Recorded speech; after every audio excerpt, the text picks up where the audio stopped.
पिता, पुत्र और पवित्र आत्मा के नाम पर आमीन। सबको जय यीशु। प्यारे मित्रों, प्रभु कितने हमें प्यार करते हैं और ये मौका हमारे लिए प्रभु प्रदान किए हैं।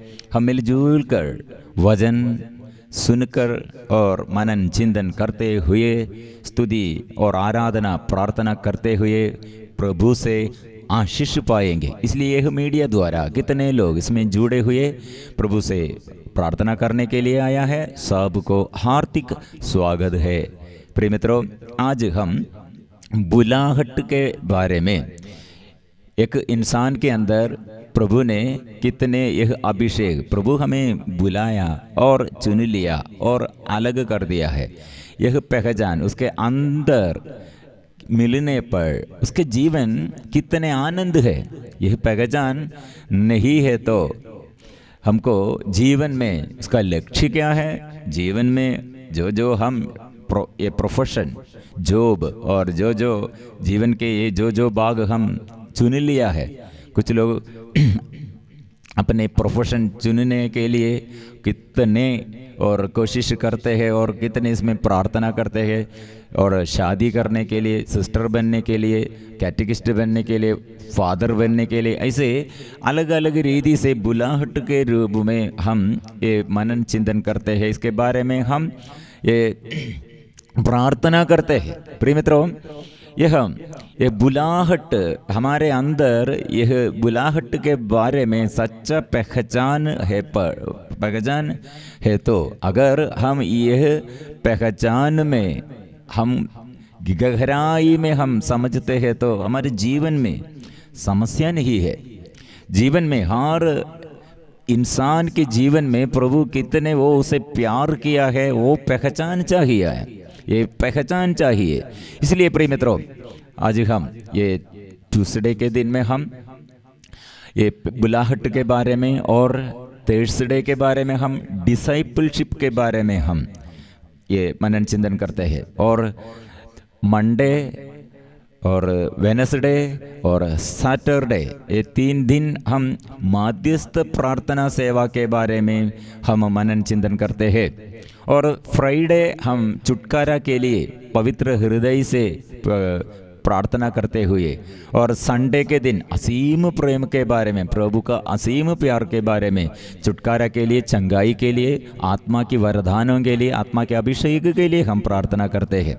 इसलिए आज के दिन में प्रिय मित्रों, विशेष रूप से हम मिलजुल कर ये मेरे बुलाहट, क्या के लिए प्रभु मुझे बुलाया है और क्या के लिए प्रभु मुझे चुन लिया, क्या के लिए प्रभु मुझे ऐसे अलग कर दिया है, यह हम समझने चाहिए। और विशेष रूप से हम सैटरडे के दिन में 12 घंटा, मॉर्निंग 6 बजे से इवनिंग 6 बजे तक हमारा मध्यस्थ प्रार्थना, वचन पढ़कर मध्यस्थ प्रार्थना, उसमें भाग लेने के लिए बहुत लोग इसमें ये शामिल होकर इसमें प्रार्थना करने के लिए लोग आया है, और भी ये जारी रखना है और दूसरों को भी ये प्रार्थना में भाग लेने के लिए आधा घंटा निकाल कर प्रभु का वचन पढ़ते हुए दूसरों के लिए और अपने लिए प्रार्थना करने के लिए हम आमंत्रण करना, इनवाइट करना है। प्रिय मित्रों, आज हमारे जीवन में ये वचन द्वारा, ये प्रार्थना द्वारा प्रभु से यह विश्वास, हम ये विश्वास के साथ हम प्रभु के पास आकर आशीष पाएंगे। इसलिए हम आज के लिए प्रभु का वचन, ये पहला वचन हमको ये वचन है मार्कुस का सुसमाचार अध्याय 3 पद संख्या 13, 14, 15। ईसा पहाड़ी पर चढ़े, वे जिनको चाहते थे उनको उन्होंने अपने पास बुला लिया है। प्रिय मित्रों, प्रभु ने बुलाया है, मतलब प्रभु के अंदर ये इच्छा है। बुलाहट का कारण क्या है? प्रभु का इच्छा है। प्रभु प्यार करते हैं। यह प्रभु का प्यार के अनुसार प्रभु बुलाया है। इसलिए क्यों हमें बुलाया, क्यों उसे बुलाया, क्यों मुझे बुलाया, हम पूछने पर उत्तर यह है, प्रभु प्यार करते हैं। प्रभु का इच्छा है, यह प्रभु का प्यार है, ये प्रभु के मन ऐसा है।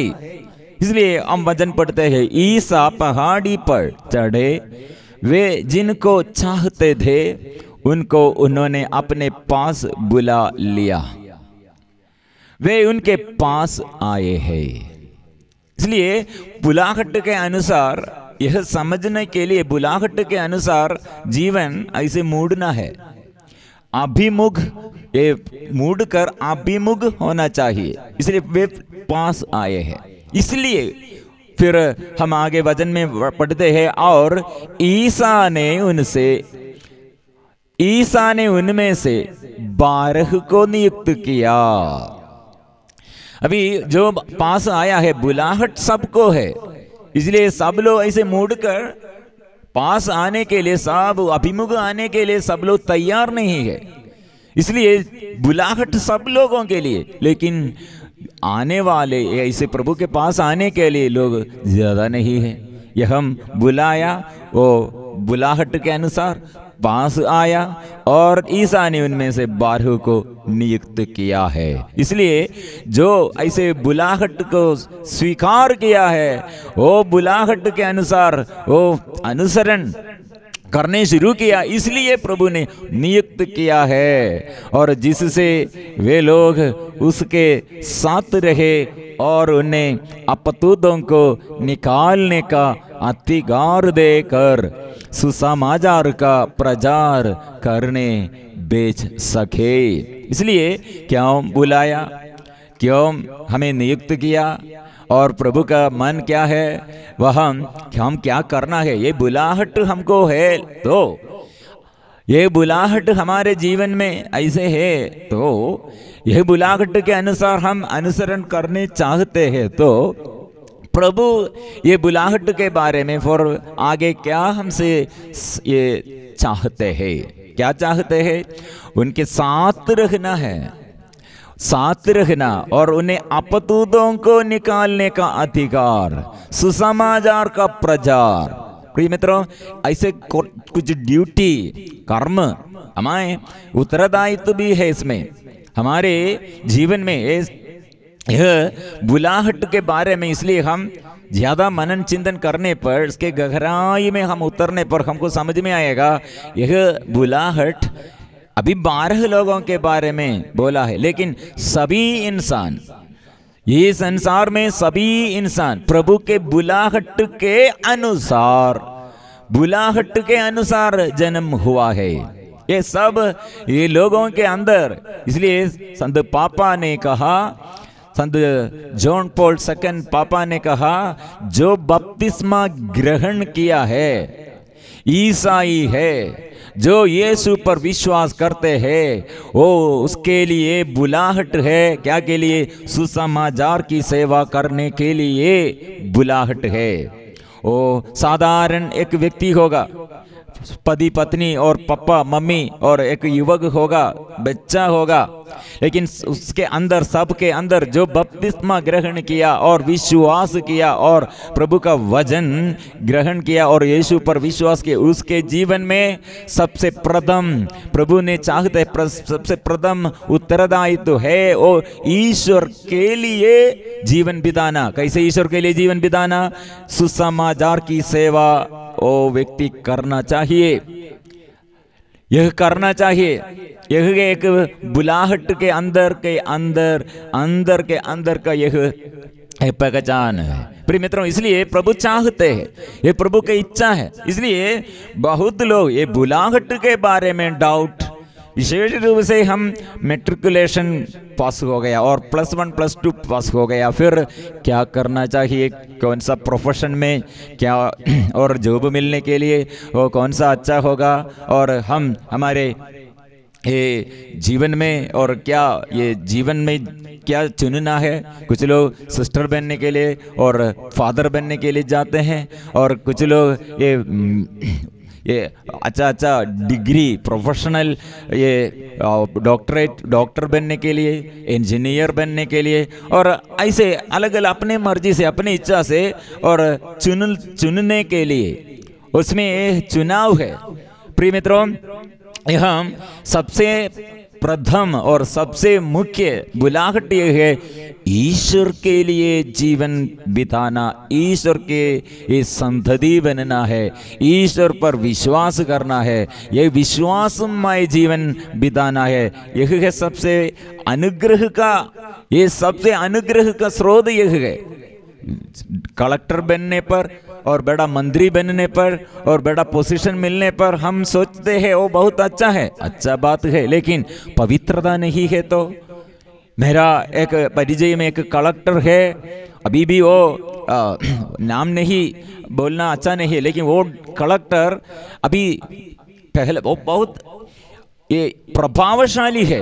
वो कितने वो बचपन में से स्कूल में और कॉलेज में जो पढ़ाई और एग्जाम लिखते थे वो सब फर्स्ट रैंक, फर्स्ट टॉपर, कितने वो एग्जाम लिखा है, इसमें सबसे पहले प्रथम वह है। और कलेक्टर बनने के बाद वो वर्ड ऑफ फेमस है, लेकिन उसका पत्नी पहला शादी वो पराजय है, डिवोर्स हो गए। उसका सेकंड मैरिज वो भी दोनों अलग हो गए हैं।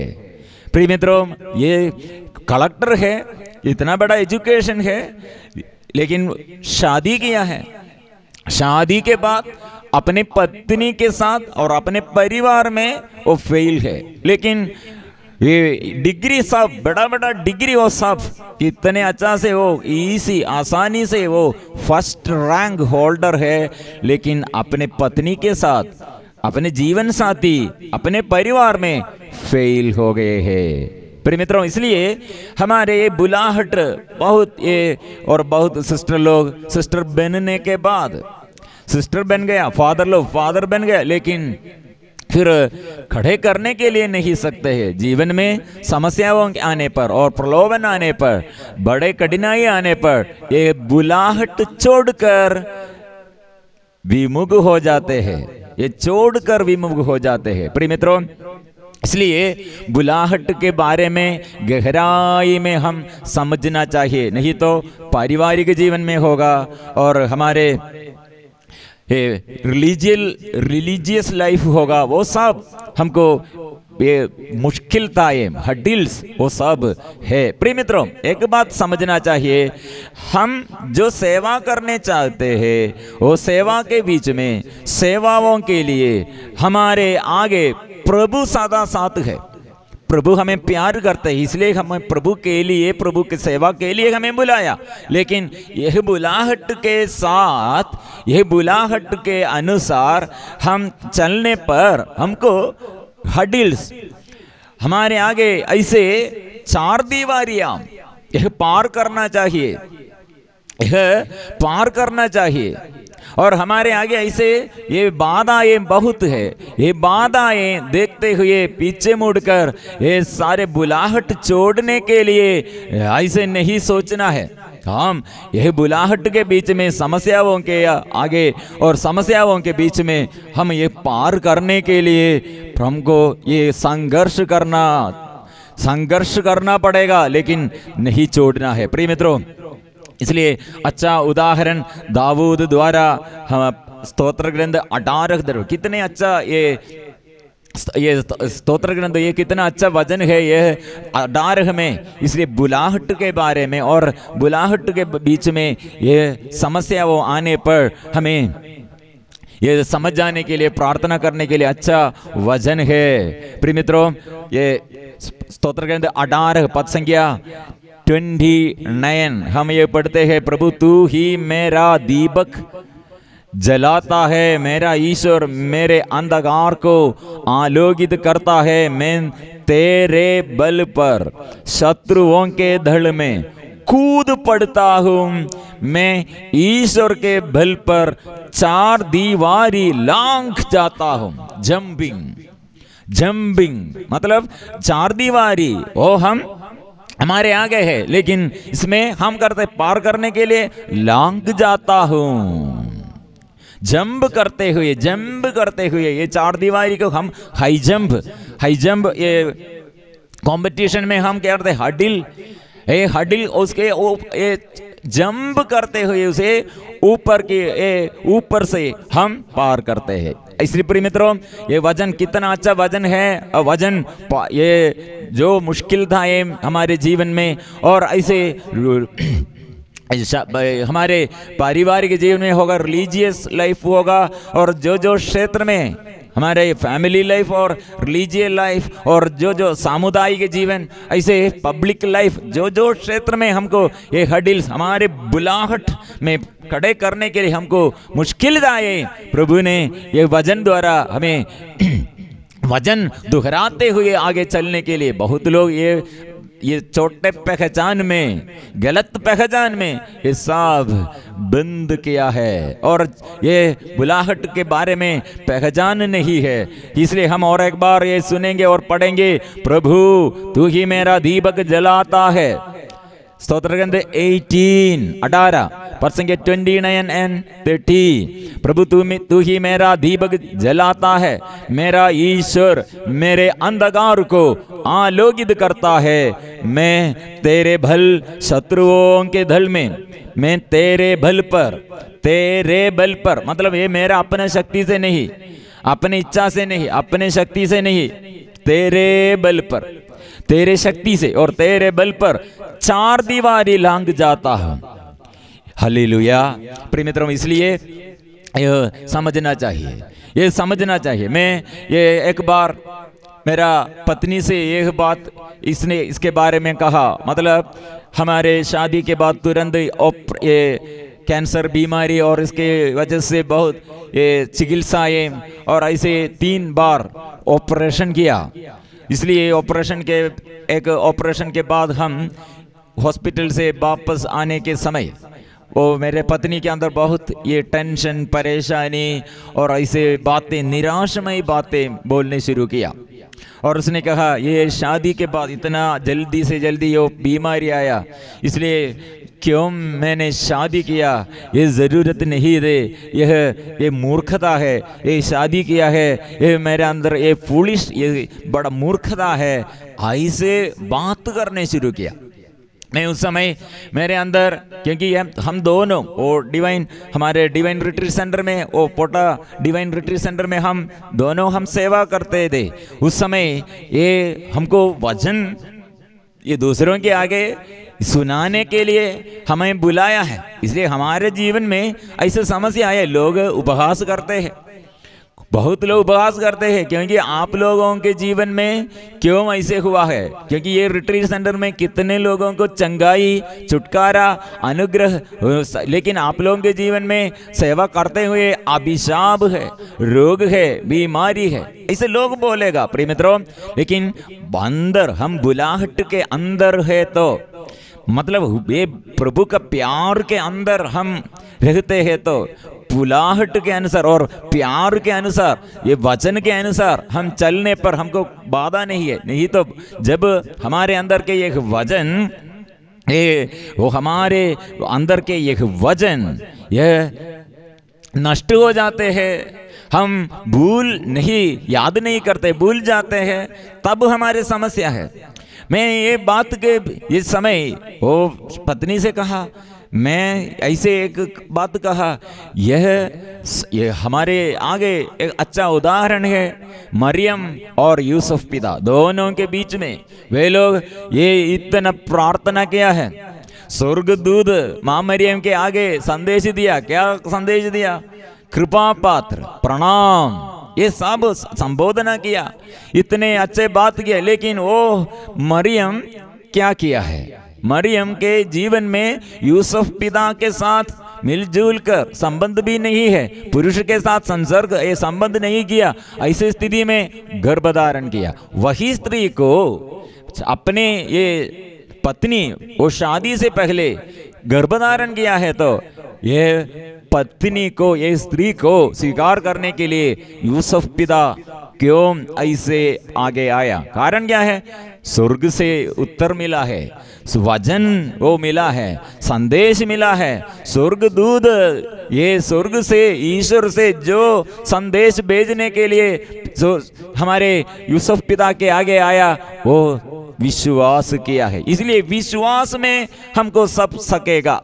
इसलिए विश्वासियों को ये सब सकते हैं, अविश्वासियों को ये सब मूर्खता है, यह उपहास है, इसलिए हमको मूर्खता है। और प्रिय मित्रों, इसलिए क्रूस की शिक्षा के बारे में ये संत पौलुस ने यह कहा है, जो विनाश के मार्ग पर चलते हैं वे क्रूस की शिक्षा को मूर्खता समझते हैं, किंतु हम लोगों के लिए जो मुक्ति के मार्ग पर चलते हैं वो ईश्वर का सामर्थ्य है। यह ईश्वर का सामर्थ्य है, यह ईश्वर का सामर्थ्य। और हम पढ़ते हैं, हम क्रूस पर आरोपित मसीह का प्रचार करते हैं, यह यहूदियों के विश्वास में बाधा है। 1 कोरिन्थियों अध्याय 1 पद संख्या 23 में हम क्रूस पर आरोपित मसीह का प्रचार करते हैं, वह यहूदियों के विश्वास में बाधा और गैर यहूदियों के लिए मूर्खता है। इसलिए यह मूर्खता, कुछ लोग ऐसे समझते हैं मूर्खता है और कुछ लोगों के लिए यह बाधा है, लेकिन यह क्रूस के मार्ग, ये प्रभु का वचन हमारे लिए संत पौलुस ने, यह हमारे लिए शक्ति है, मुक्ति का मार्ग है।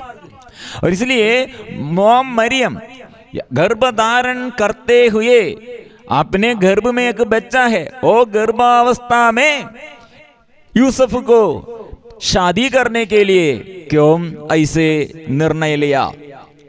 नहीं तो अच्छा स्त्री है तो हम मानव दृष्टि में, मनुष्य के बुद्धि के अनुसार हम सोचने पर हम क्या करेगा, हम क्या सोचेगा, वो गर्भधारण किया है, फिर वही पति को क्यों ऐसे धोखा देने के लिए ऐसे ये शादी और एक साथ मिलजुल कर जीवन बिताने के लिए वो क्यों स्वीकार किया है? प्रिय मित्रों, इसलिए हमको, हमारे बुद्धि में हमको समझ में नहीं आएगा। मतलब ये दोनों ऐसे करने का कारण हमारे बुद्धि में, मानव बुद्धि के अनुसार मूर्खता है, ये लज्जा बात है और ये बाधा है विश्वासियों के, और ऐसे उन लोगों के, ऐसे दूसरे लोगों के विश्वास में एक बाधा, क्योंकि कभी किसी को समझने नहीं सकते हैं। कारण ये दोनों केवल ईश्वर पर, यूसुफ पिता और हमारे मां मरियम, ये दोनों, उन लोगों का मन ईश्वर पर है, वो बुलाहट है, ये प्रभु बुलाया है, ईश्वर के संदेश के अनुसार वो बुलाहट, लेकिन ये बुलाहट के अनुसार वो जीवन शुरू करते हैं, ये जीवन शुरू करते हैं, लेकिन हमारे दृष्टि में ये उल्टा बात है। लेकिन ये दोनों के जीवन प्रभु के ये वचन के अनुसार, संदेश के अनुसार, बुलाहट के अनुसार वो अपने जीवन शुरू किया, लेकिन बीच में एक दिनों में बाधाएं, मां मरियम को ऐसे साथ ये जीवन और मां मरियम को साथ रखने पर, और ये बच्चे को गर्भधारण किया, वो प्रसव करने के समय भी वो ईश्वर से और संदेश के अनुसार गर्भधारण किया, लेकिन प्रसव करने के लिए जगह नहीं दी, कोई नहीं दिया है, इसलिए गौशाला में वो प्रसव किया है, कहीं जगह नहीं मिला है, कोई नहीं दिया है गौशाला के सिवा, इसलिए गौशाला में उसका जन्म हुआ है। इसलिए मां मरियम नहीं सोचा, यूसुफ पिता ने यह नहीं सोचा, ओ ये ईश्वर का यह बुलाहट व्यर्थ है, इसमें क्या लाभ है, ऐसे सोचकर पीछे मुड़कर विमुख होकर नहीं गए हैं क्रूस तक, क्रूस मृत्यु तक यीशु के साथ है, इसके बाद भी वो साथ है, प्रभु के ये साथ है। इसलिए प्रिय मित्रों, यह बुलाहट है, वे बुलाहट के बीच में बाधा आते हैं, बाधाएं के बीच में हम क्या सोच रहे हैं, हम ईश्वर के विरुद्ध सोचते हैं। श्री प्रिय मित्रों, हम ये समस्याओं के बीच में, शादी के बाद हमको तुरंत ये कैंसर बीमारी आया 3 बार, इसलिए सर्जरी किया, इसलिए इसके बीच में थोड़ा दिक्कत आया और निराशा आया और ऐसे बातें शुरू किया। प्रिय मित्रों, हम इस वक्त हम यह वचन हम ये पढ़ा है और यह उदाहरण ये हम मनन चिंतन करते हुए हम यह बात किया, क्योंकि हम ईश्वर के लिए बुलाए गए हैं। ईश्वर हमें चुन लिए हैं, हमें नियुक्त किए हैं और हमें और यूज करते हैं। इसलिए इसके बीच में बाधाएं और इसके बीच में बाधाएं जरूर आएगा, लेकिन हम खड़े करना चाहिए। कारण क्या है? हमको ये वचन मिला। हम जानते हैं कि जो लोग ईश्वर को प्यार करते हैं और इसके विधान के अनुसार बुलाए गए हैं, ईश्वर उनके कल्याण के लिए सभी बातों में उसकी सहायता करता है। यह समझना है हमको। ये बुलाहट पहचानने के लिए ये वचन, ये बड़ा एक ये अर्थ हमको समझ जाते हैं। मतलब हम ईश्वर को प्यार करना। पहले हम मार्कुस के अध्याय 3 पद संख्या 15 में हम बड़ा ईश्वर जिसे चाहते हैं, मतलब प्यार करते थे, उसे बुलाया है, नियुक्त किया है। और ईश्वर सबसे पहले हम ये पहचान जाए, ईश्वर हमें प्यार करते हैं। इसलिए यूसुफ और मां मरियम के जीवन में यह पहचान दे, ईश्वर प्यार करते हैं, ईश्वर चुन लिया है, ईश्वर नियुक्त किया है। क्या के लिए नियुक्त किया है? और इतना हम विश्वास करने पर, और नेक्स्ट, ईश्वर हमें प्यार करते हैं, ईश्वर मुझे प्यार करते हैं, ये हम दुहराते रखना है और जारी रखना है यह विश्वास। और हम जानते हैं कि जो लोग, रोमन्स चैप्टर 8 वर्सेस 28, हम जानते हैं कि जो लोग ईश्वर को प्यार करते हैं और उसके विधान के अनुसार बुलाए गए हैं, उसके विधान के अनुसार बुलाए गए हैं।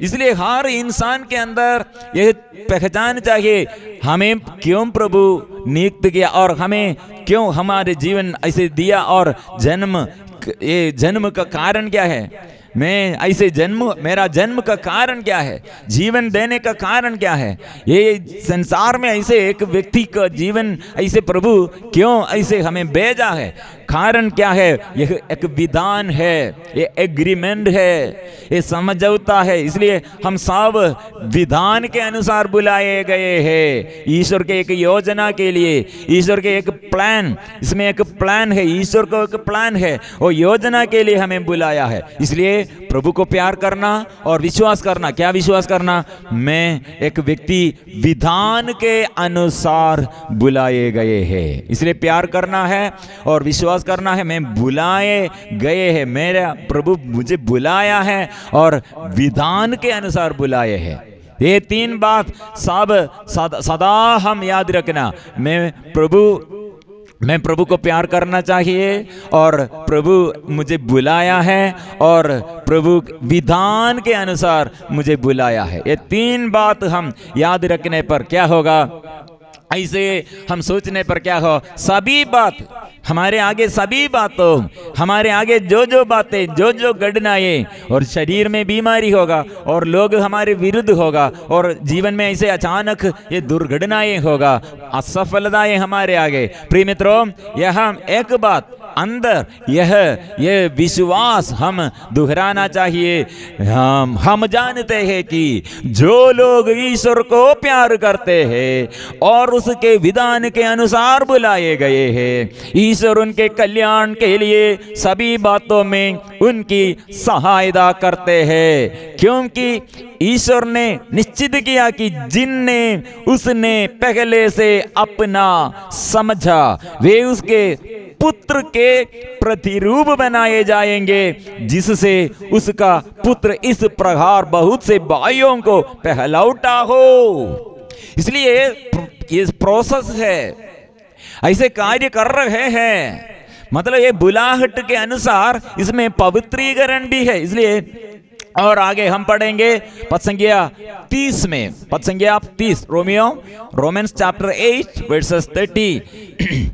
उसने जिनने पहले से निश्चित किया उन्हें बुलाया भी है, पहले से निश्चित किया उन्हें बुलाया भी है, जिनने बुलाया उन्हें पाप से मुक्त भी किया है, और जिनने पाप से मुक्त किया उन्हें महिमान्वित भी किया है। इसलिए पाप से मुक्ति किया, वो मुक्त कर दिया है, और ऐसे अलग वो ये प्रोसेस स्टेप बाय स्टेप और कदम कदम इसमें और प्रोसेस है।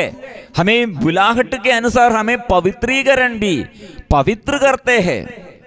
इसलिए पवित्रीकरण, हे प्रभु, ऐसे पवित्रीकरण के लिए इसलिए प्रभु ने ये हम सबों के लिए ऐसे ये बुलाहट है, पवित्रता के लिए बुलाहट है, ये पवित्रता के लिए। इसलिए समस्याओं के बीच में हमारे परीक्षा, ये परीक्षा कैसे है, ये प्रलोभन और हमारे आगे आने पर विश्वास का परीक्षण है, परीक्षा है।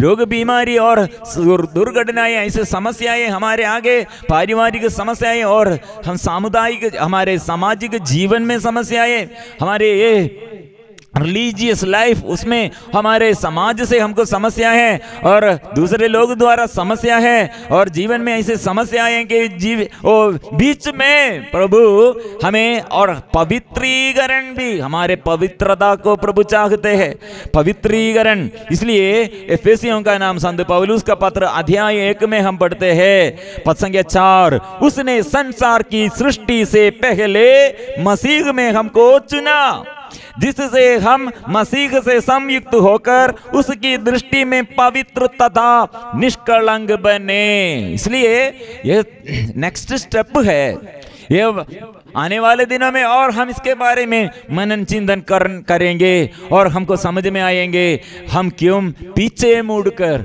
ऐसे विमुख होकर क्यों सोचते हैं। नहीं, ऐसे नहीं जाना, हम आगे आगे बढ़ना, कदम कदम प्रभु के आगे हम और बढ़ना है। इसलिए हमारे इब्राहिम विश्वासियों का पिता, वो कैसे और आगे बढ़ गया है। पहले उसके जीवन में विश्वास कितना, क्या विश्वास था, बहुत कंफ्यूजन था उसके अंदर, लेकिन स्टेप बाय स्टेप प्रभु से प्रशिक्षण दिया है। वो बहुत कठिनाइयों के बीच में से और बहुत ये मुश्किलताओं में वो जीवन बिताते हुए, लेकिन ऐसे बिताते हुए प्रभु ने पक्का यह उसका विश्वास में वो पक्का विश्वास को प्रदान किया है। ऐसे हमें प्रभु ये कठिन परिस्थितियों के बीच में, कठिनाइयों के बीच में हमको प्रशिक्षण देता है। इसलिए प्रिय मित्रों, आगे प्रभु के पास आएंगे, फिर हम प्रार्थना, स्तुति और आराधना करेंगे बुलाहट के बारे में, और हम गहराई में उतरने के लिए आने वाले दिनों में हम जीवन में आशीष और बुलाहट, इसके बारे में ये पहचान मिलने के लिए हम प्रार्थना करेंगे। कुछ समय अभी हम ये पवित्र परम प्रसाद के आगे गीत गाते हुए, स्तुति और आराधना करते हुए हम प्रार्थना करेंगे। दूसरों के निवेदनों को भी, जितने लोग प्रार्थना निवेदन प्रभु के आगे समर्पण किया है, ऐसे लोगों के लिए भी, सारे संसार के और सारे इंसान के लिए, हमारे कलीसिया जागना, सारे संसार में अनुग्रह का स्रोत बनने के लिए मिलजुल कर हम स्तुति करेंगे, प्रार्थना और आराधना करेंगे। आइए हम मिलजुल कर प्रार्थना, स्तुति, आराधना करेंगे। प्रभु धर्म सूर्य, जो मुझ में विश्वास करते हैं उसके लिए प्रभु ने कहा धर्म सूर्य का उदय होगा, और चंगाई है, छुटकारा है, स्वास्थ्य लाभ वो प्रदान करेगा। इसलिए आज के दिन में कितने रोगी लोग, दुखी लोग और जीवन में अनुग्रह के, आशीष के अभिषेक नहीं, ओ सब लोग आइए, प्रभु आशीष देने के लिए हमें बुला रहे हैं। यह बुलाहट हमारे जीवन में रोगियों को, दुखियों को और हार पापियों को प्रभु छुटकारा देते हुए, चंगाई देते हुए, इसलिए ये स्तुति और आराधना के बीच में हम अनुभव करने के लिए प्रभु हमें बुला रहे हैं। हम एक साथ आराधना करेंगे, स्तुति करेंगे।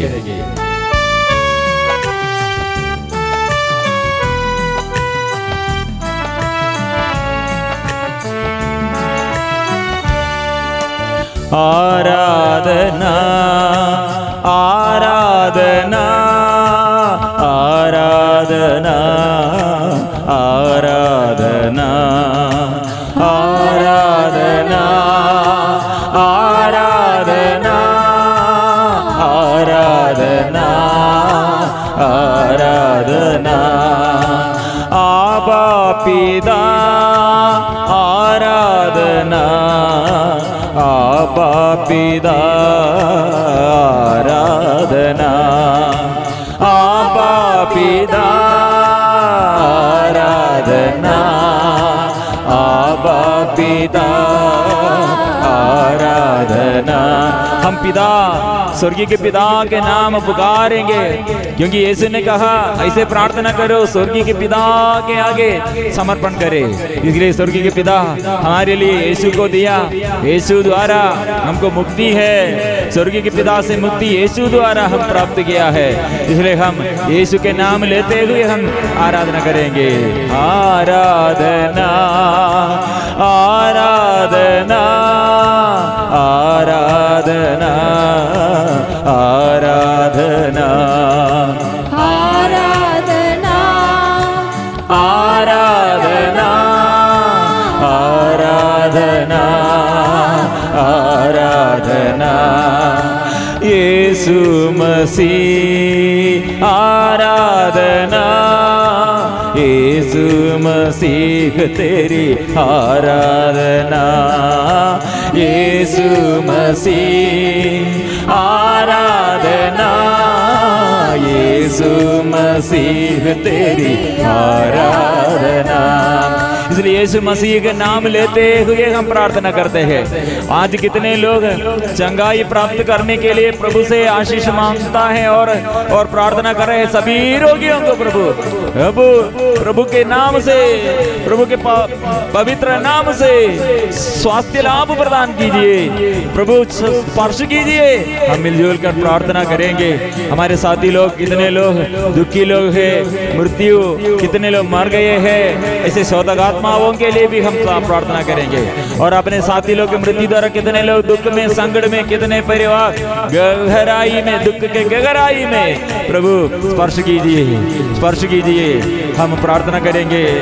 आराधना आराधना आराधना आराधना आराधना आराधना आराधना आराधना पावनात्मा तेरी आराधना, पावनात्मा तेरी आराधना, पावनात्मा तेरी आराधना, पावनात्मा तेरी आराधना। त्रिएक ईश्वर की आराधना, त्रिएक ईश्वर की आराधना, त्रिएक ईश्वर की आराधना, त्रिएक ईश्वर की आराधना, आराधना आराधना आराधना आराधना। गाएंगे, मिलजुल कर आराधना करेंगे, स्तुति करेंगे। यीशु बुला रहे और करीब आ गए हैं। कितना नसीब है हमारे, वो हमारे नसीब है, हमारे भाग्य है, क्योंकि वो बुला रहे हैं। यीशु बुला रहे हैं, यीशु बुला रहे हैं। प्रिय मित्रों, आइए, रोगियों को बुला रहे हैं, पापियों को बुला रहे हैं, दुखियों के साथ चलने के लिए वो प्रभु आ गए हैं, और पापियों को बचाने के लिए प्रभु आ गए हैं। इसलिए विश्वास के साथ हम गाएंगे।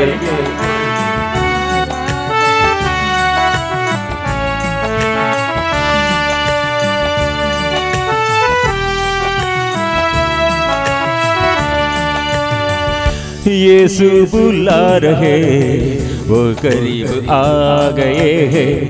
कितना नसीब हमारे, यीशु बुला रहे हैं, यीशु बुला रहे, वह करीब आ गए हैं। कितना नसीब हमारे, यीशु बुला रहे हैं, यीशु बुला रहे, वह करीब आ गए हैं। कितना नसीब हमारे, यीशु बुला रहे हैं, यीशु बुला रहे, वह करीब आ गए हैं। कितना नसीब हमारे, यीशु बुला रहे हैं। आराधना आराधना यीशु की आराधना, आराधना यीशु की आराधना। ऐसे हम आराधना करते हैं क्योंकि वो मुफ्त में हमको मुक्ति दिया है, पाप क्षमा दिया है। हम दुखियों के साथ हम हमारे जीवन में और हमारे दीनहीन स्थिति में प्रभु हमें संभालने के लिए वह यार है, वो हमारे मित्र है, वो कितने प्यार वो करते हैं, वही प्रभु हमारे जीवन में आ रहे हैं। हम स्वीकार करेंगे।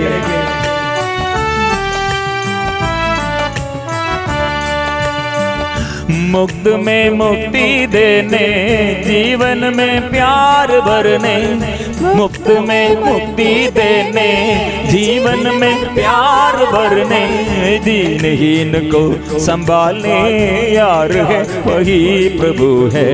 दीनहीन को संभालने यार है वही प्रभु है। आराधना आराधना यीशु की आराधना। आराधना आराधना यीशु की आराधना। यीशु बुला रहे वह करीब आ गए हैं, कितना नसीब हमारे। यीशु बुला रहे हैं, यीशु बुला रहे वह करीब आ गए हैं, कितना नसीब हमारे। यीशु बुला रहे हैं। प्रिय मित्रों, ये प्रार्थना के समय प्रभु हमारे बीच में चलते रहे हैं। शरीर के रोग बीमारियां प्रभु दूर कर रहे हैं और प्रभु पाप मिटा दे, रोग मिटा दे, मन के बोझ दूर कीजिए और हर परिवार में प्रभु अधिकार लीजिए। अभी हम एक साथ मिलजुल कर प्रभु से आशीष पाने के लिए और सभी लोग गाते रहो, स्तुति करते रहो, स्तुति करते रहो। अपने शरीर में प्रभु स्पर्शन मिलने के लिए, प्रभु से चंगाई पाने के लिए, छुटकारा पाने के लिए हम एक साथ मिलजुल कर बोलेंगे।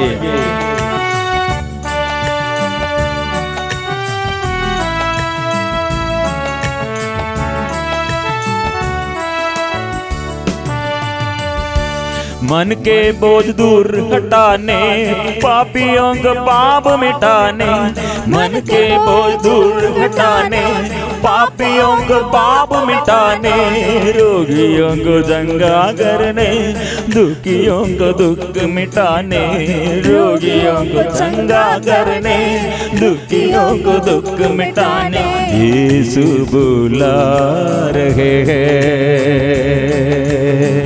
आराधना आराधना यीशु की आराधना। आराधना आराधना यीशु की आराधना। यीशु बुला रहे वह करीब आ गए हैं, कितना नसीब हमारे। यीशु बुला रहे हैं, यीशु बुला रहे वह करीब आ गए हैं, कितना नसीब हमारे। यीशु बुला रहे हैं प्रभु। इसलिए हम दुखियों के जीवन में और हम अंधकार में, अविश्वस्तता में, अपवित्रता में और ऐसे पाप में गिर गए हैं प्रभु, बचाने के लिए और प्रभु हमारे साथ रखने के लिए, हमारे सांत्वना देने के लिए प्रभु आशीष दे। हम एक साथ मिलजुल कर आराधना करेंगे।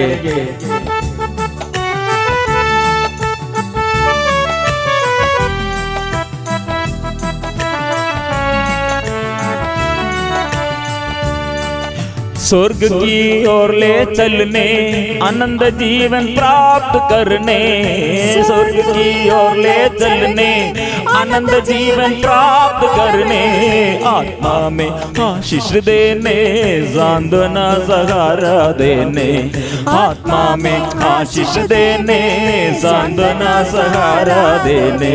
आराधना आराधना यीशु की आराधना।